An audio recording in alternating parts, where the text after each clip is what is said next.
নমস্কার বন্ধুরা, রাকেশ টিকি সলিউশনে তোমাদেরকে স্বাগত প্রত্যেককে। আজ আমরা আলোচনা করব এমপ্লয়মেন্ট ব্যাংকের যে ভাতা রয়েছে।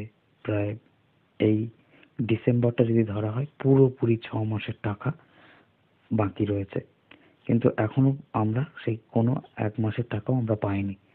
বলা হয়েছিল, অনেক ইউটিউবাররা ভিডিও করেছিলেন যে এই চলতি মাসে নভেম্বরে টাকা দেবে, তারপর চলতি মাসে 1 সপ্তাহের মধ্যে টাকা দেবে। কিন্তু আজকে 9 তারিখ কমপ্লিট হয়ে গেল, 10 তারিখ, কিন্তু প্রথম সপ্তাহে আমরা কেউই টাকা পাইনি। তো সূত্র মারফত আমরা একটা খবর পেয়েছি, যেটা সলিড খবর তোমরা বলতে পারো। তো 10 তারিখ থেকে 15 তারিখের মধ্যে, যেটা আমি আগের ভিডিওতে বলেছিলাম, 10 তারিখ থেকে 15 তারিখের মধ্যে 2 মাসের টাকা ক্রেডিট হওয়ার একটা সম্ভাবনা রয়েছে। 2 মাসের টাকা, অনেকে বলছেন যে 5 মাসের টাকা পুরোপুরিভাবে মিটিয়ে দেবে। এটা একদম পুরোপুরি বাজে কথা। 2 মাসের টাকা প্রথম ক্রেডিট হবে, তারপরে অ্যালটমেন্ট হলে তারপরে আবার টাকা দেবে। এই ব্যাপারে যে অনেকে যারা বলছেন যে 5 মাস টাকা একেবারে দিয়ে দেওয়া হবে, ডিসেম্বরের মধ্যেই পুরো টাকা কমপ্লিট করা হবে, এরকম এখনো পর্যন্ত কোনো অফিসিয়াল খবর নেই।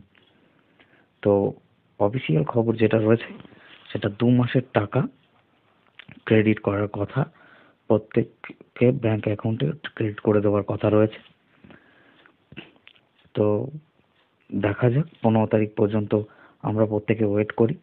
এবং তোমরা প্রত্যেকে যাদের যাদের যে ডিস্ট্রিক্ট থেকে টাকা ঢুকলো বা কাদের ডিস্ট্রিক্ট ঢুকলো, তোমরা অবশ্যই কমেন্ট বক্সে অবশ্যই তোমরা কমেন্ট করে জানাবে যে কাদের ঢুকলো এবং কাদের ঢুকলো না।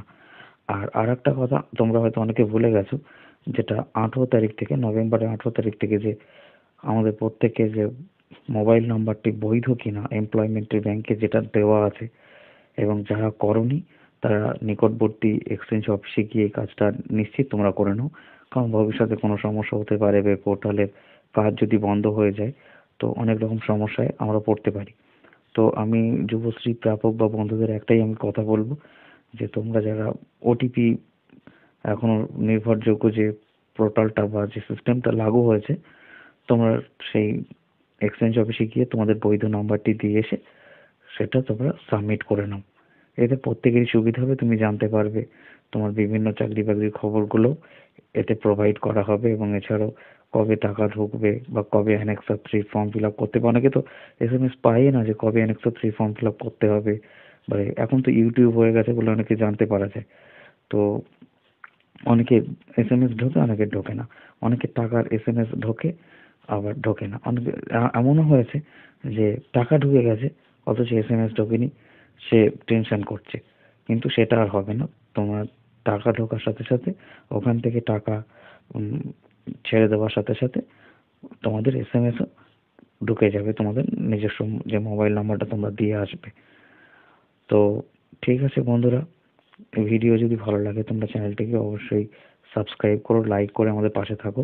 কারণ আমি কোনো রকম ভুল ভ্রান্তি খবর আমি দিতে চাই না কাউকে। কারণ এটা প্রত্যেকটা সিরিয়াসলি ব্যাপার যুবশ্রী প্রাপকদের। আর আমি বারবারই বলি, আমি মাননীয় মুখ্যমন্ত্রী বা এই পশ্চিমবঙ্গ সরকারের কাছে একটাই কথা বলবো আমি, যে যাদের যুবশ্রী প্রাপক যারা, তাদেরকে প্রতি মাসে টাকাটা ক্রেডিট করা হোক। 1,500 টাকাই তো দেওয়া হচ্ছে, তো প্রতি মাসে ক্রেডিট করা হোক। কারণ অন্যান্য প্রকল্পগুলোও আছে, আমরা দেখছি যে তাদের টাকা প্রতি মাসে মাসে ক্রেডিট হয়। কেন এই যুবশ্রীদের টাকা আটকে রাখা হয়? কারণ এই টাকা দিয়ে অনেক যুবশ্রী প্রাপকরা তারা একটা চাকরি বা একটা নিজেদের স্বনির্ভর হওয়ার জন্য এই টাকাটা তারা কাজে লাগায়। তারা কোনো ফালতু কাজে লাগায় না, আমি জানি।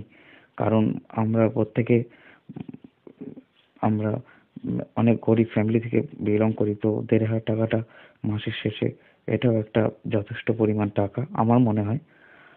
তো আমি সরকারের কাছে এটাই বলবো যে টাকাগুলো যেন মাসের একটা যে কোনো নির্দিষ্ট দিনে ক্রেডিট করা হয়, তাতে প্রত্যেক যুবশ্রী প্রাপক ভাইরা বা বন্ধুরা বা বোনেরা রয়েছে, তারা প্রত্যেকে উপকৃত হবে।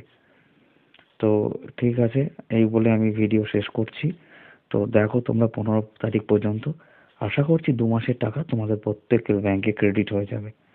তো ভিডিওটি তোমরা পুরোটা দেখো, দেখার জন্য তোমাদেরকে ধন্যবাদ।